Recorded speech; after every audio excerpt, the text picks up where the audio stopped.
محترم ناظرین، امام حسن رضی اللہ تعالی عنہ کا بچپن، امام حسن کا بچپن کیسا تھا، آئیے سماعت فرمائیے۔ چینل پہ نئے ہیں تو چینل کو سبسکرائب کریں۔ بسم اللہ الرحمن الرحیم۔ السلام علیکم ناظرین۔ بچپن میں حدیث سن کر یاد کر لی۔ تابعی بزرگ سید ابو الحورا رحمت اللہ علیہ فرماتے ہیں، میں نے امام حسن رضی اللہ تعالی عنہ سے پوچھا، آپ کو رسول اللہ صلی اللہ علیہ وسلم سے سنی ہوئی کوئی حدیث یاد ہے؟ فرمایا، یہ حدیث یاد ہے، بچپن میں ایک مرتبہ میں نے صدقہ یعنی زکوٰۃ کی کھجور میں سے ایک کھجور اٹھا کر منہ میں ڈال لی تو نانا جان رحمت عالم صلی اللہ علیہ وسلم نے میرے منہ سے وہ کھجور نکالی اور صدقے کی کھجوروں میں واپس رکھ دی۔ کی گئی، یا رسول اللہ صلی اللہ علیہ وسلم، اگر ایک کھجور انہوں نے اٹھا لی تو اس میں کیا حرج ہے؟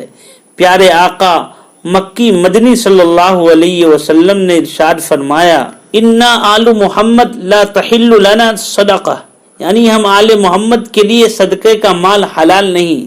محترم ناظرین، جناب رسول اللہ صلی اللہ علیہ وسلم اپنے پیارے نواسے امام حسن رضی اللہ تعالی عنہ کی کیسی پیاری تربیت فرمائی۔ بچوں کی تربیت ابتدائی عمر سے ہی کرنی چاہیے۔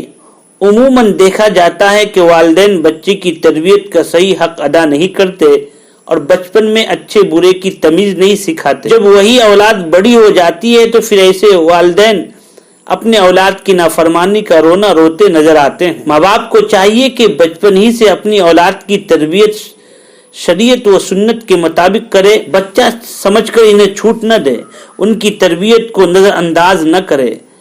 ابھی تو بچہ ہے، بڑا ہوگا تو خود سمجھدار بن جائے گا۔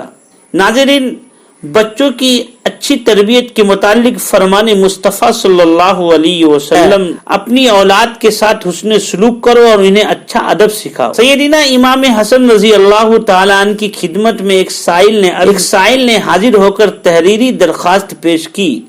آپ رضی اللہ تعالی عنہ بغیر پڑھے فرمایا، تمہاری ضرورت پوری کی جائے گی۔ عرض کی گئی، اے نواسہ رسول، آپ نے اس کی درخواست پڑھ کر جواب دیا ہوتا۔ ارشاد فرمایا، جب تک میں اس کی درخواست پڑھتا وہ میرے سامنے ذلت کی حالت میں کھڑا رہتا، پھر اگر اللہ جل جلالہ مجھ سے پوچھتا کہ تو نے سائل کو اتنی دیر کھڑا رکھ کر کیوں ذلیل کیا تو میں کیا جواب دیتا۔ ناظرین، امام حسن رضی اللہ تعالی عنہ کے پہلو میں بیٹھ کر ایک آدمی ایک بار اللہ جل جلالہ 10,000 درہم کا سوال کر رہا تھا۔ جیسے ہی آپ رضی اللہ تعالی عنہ نے اس حاجت مند کی یہ دعا سنی تو فوراً اپنے گھر تشریف لائے اور اس شخص کے لیے 10,000 درہم بھجوا دیے۔ سیدنا ابو ہارون رحمت اللہ علیہ فرماتے ایک مرتبہ ہم حج کے ارادے سے نکلے، جب مدینۃ المنورہ پہنچے تو امام حسن رضی اللہ تعالی عنہ کی زیارت کے لیے بھی حاضر ہوئے۔ سلام و دعا کے بعد سفر حج کے حالات عرض کیے۔ جب ہم واپس آنے لگے تو امام حسن رضی اللہ تعالی عنہ نے ہم میں سے ہر شخص کے لیے 400 درہم بھجوائے۔ ہم نے رقم لانے والے صاحب سے کہا کہ ہم تو مالدار و دولت مند ہے، ہمیں اس کی حاجت نہیں۔ اس نے کہا، آپ حضرات امام حسن کی بھلائی کو واپس نہ لوٹائیے۔ پھر ہم حضرت امام حسن رضی اللہ تعالی عنہ کی خدمت بابرکت میں حاضر ہوئے اور اپنی مالداری کے بارے میں عرض کیا۔ فرمایا، میرے علم، میرے عمل خیر یعنی بھلائی کے کام کو واپس مت کیجیے، اگر میری موجودہ حالت ایسی نہ ہوتی تو یہ رقم قبول نہ کرتا، تمہارے لیے آسان ہوتا، میں تو آپ حضرات کو زیادہ راہ پیش کر رہا ہوں۔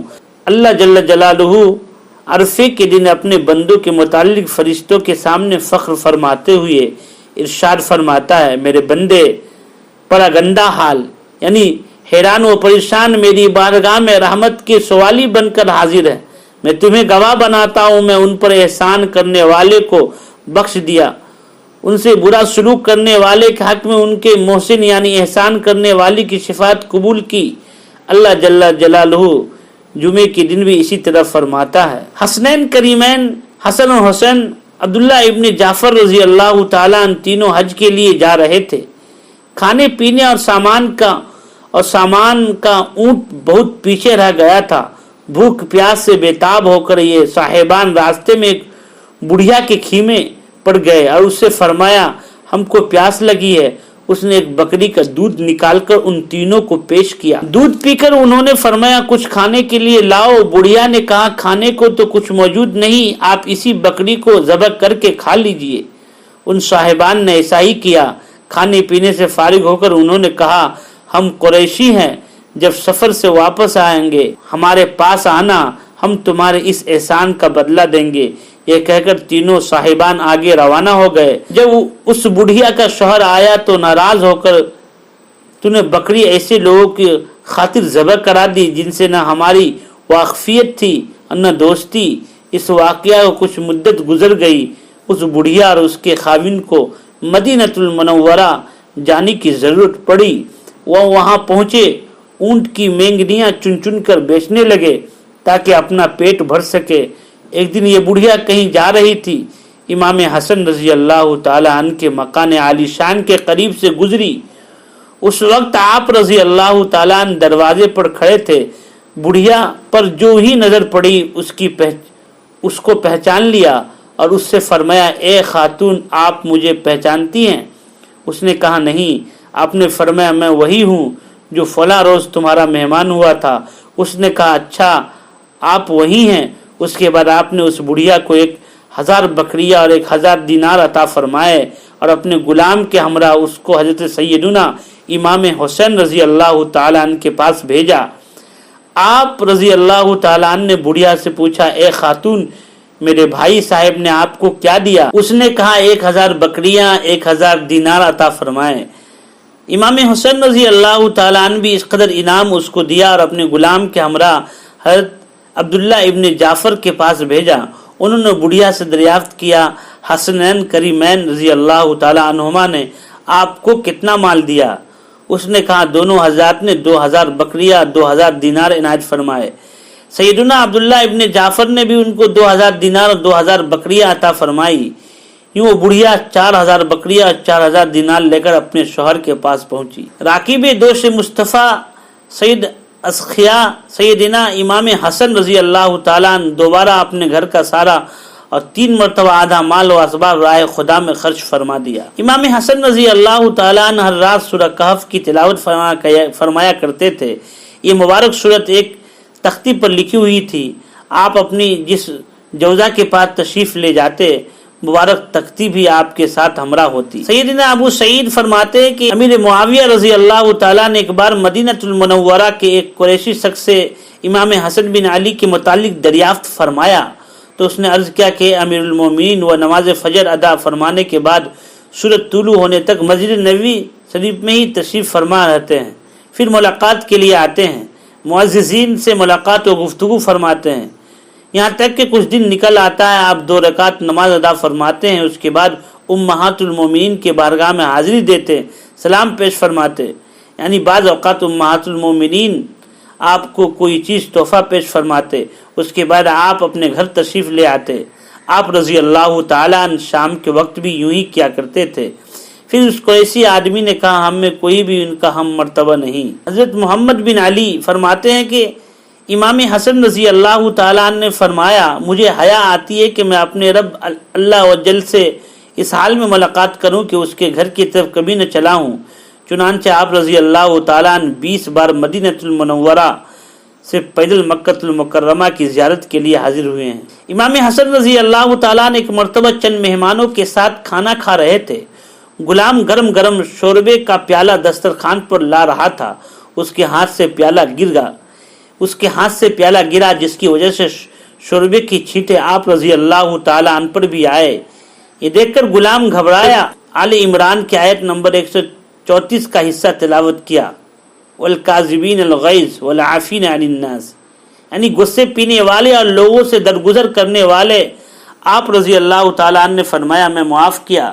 غلام پھر اسی آیت کا آخری حصہ پڑھا، واللہ یحب المحسنین، یعنی نیک لوگ اللہ کے محبوب ہیں۔ آپ رضی اللہ تعالیٰ عنہ فرماتے ہیں تجھے اللہ تعالیٰ کی خوشنودی کے لیے آزاد کیا۔ حضرت امام حسن رضی اللہ تعالیٰ عنہ فرماتے ہیں اگر کوئی میرے ایک کان میں گالی دے دوسرے کان میں معافی مانگ لے تو میں ضرور اس کی معذرت قبول کر لوں گا، اسے معاف کر دوں گا۔ امام حسن رضی اللہ تعالیٰ عنہ جو ہی وضو کر کے فارغ ہوتے تو آپ کا رنگ بدل جاتا، اس کی وجہ پوچھنے پر فرمایا جو شخص مالک عرش اللہ کی بارگاہ میں حاضری کا ارادہ کرے یہی ہے کہ اس کا رنگ بدل جائے۔ امام حسن رضی اللہ تعالیٰ نے مدینہ المنورہ کے ایک باغ میں ایک ایسے سیاہ فام یعنی کالے غلام کو دیکھا جو ایک لقمہ خود کھاتا اور ایک اپنے کتے کو کھلاتا۔ آپ رضی اللہ تعالیٰ نے ان کے پاس تشریف لایا اور فرمایا تمہیں اس بات پہ کس نے ابھارا؟ اس نے عرض کی مجھے اس بات سے حیا یعنی شرم آتی ہے، خود تو کھاؤں لیکن اسے نہ کھلاؤں۔ آپ رضی اللہ تعالی عنہ کو یہ بات بہت پسند آئی، اس سے ارشاد فرمایا میری واپسی تک تو یہیں ٹھہرنا۔ یہ فرما کر آپ رضی اللہ تعالیٰ عنہ اس کے مالک کے پاس تشریف لے گئے، اس سے وہ غلام اور باغ خرید فرمایا اور غلام کو آزاد فرما کر باغ اس کے تحفے میں دے دیا۔ غلام بھی عقل و مند تھا اور رائے خدا میں خرچ کرنے کی اہمیت سے آگاہ تھا، لہذا اس نے فوراً عرض کی یا مولائی عقد وہبت طائف للذی وہبتنی لہ، یعنی اے میرے آقا میں اس باغ کو اسی رضا یعنی خوشنودی کی خاطر ہبہ کرتا ہوں جس کی رضا کے لیے آپ نے مجھے عطا فرما دیا۔ سیدنا امام حسن کا خواب۔ سیدنا عمران بن عبداللہ روایت کرتے ہیں کہ امام حسن خواب دیکھا کہ آپ رضی اللہ تعالیٰ عنہ کی آنکھوں کے درمیان قل هو اللہ احد لکھا ہے۔ آپ رضی اللہ تعالیٰ نے یہ خوشخبری اپنے اہل بیت کو سنائی۔ انہوں نے جب یہ واقعہ تابعی بزرگ سیدنا ابو سعید بن مسیب کے سامنے بیان کیا تو آپ نے فرمایا اگر واقعی یہ خواب دیکھا تو ان کی عمر کے چند ہی دن باقی رہ گئے ہیں۔ اس واقعہ کچھ ہی دن بعد امام حسن مصطفیٰ کا وصال ہو گیا۔ وفات کے قریب امام حسن رضی اللہ تعالیٰ عنہ نے دیکھا کہ امام حسن کو گھبراہٹ ہو رہی ہے۔ آپ رضی اللہ تعالیٰ نے ان کی تسکین کے لیے عرض کیا بھائی جان آپ کیوں رنجیدہ ہے؟ رسول اللہ صلی اللہ علیہ وسلم اور حضرت علی کی خدمت میں آپ ان قریب حاضری کی سعادت نصیب ہوگی اور دونوں آپ کے آبا و اجداد نانا جان ابو جان اور خدیجۃ الکبریٰ فاطمۃ الزہرا کی بارگاہ میں حاضری ہوں گی اور دونوں آپ کی امہات یعنی نانی جان امی جان قاسم طاہر رضی اللہ عنہما کا دیدار نصیب ہوگا اور آپ کے ماموں ہیں حضرت حمزہ جعفر ملاقات ہوگی اور آپ کے چچا حضرت امام حسن مصطفیٰ نے فرمایا اے بھائی آج میں ایک ایسے معاملے میں داخل ہونے والا ہوں جس میں پہلے کبھی داخل نہیں ہوا تھا اور آج میں اللہ جل جلالہ کی خلق میں سے ایسے مخلوق کو دیکھ رہا ہوں جس کی مثل میں نے کبھی نہیں دیکھی۔ امام حسن رضی اللہ تعالی عنہ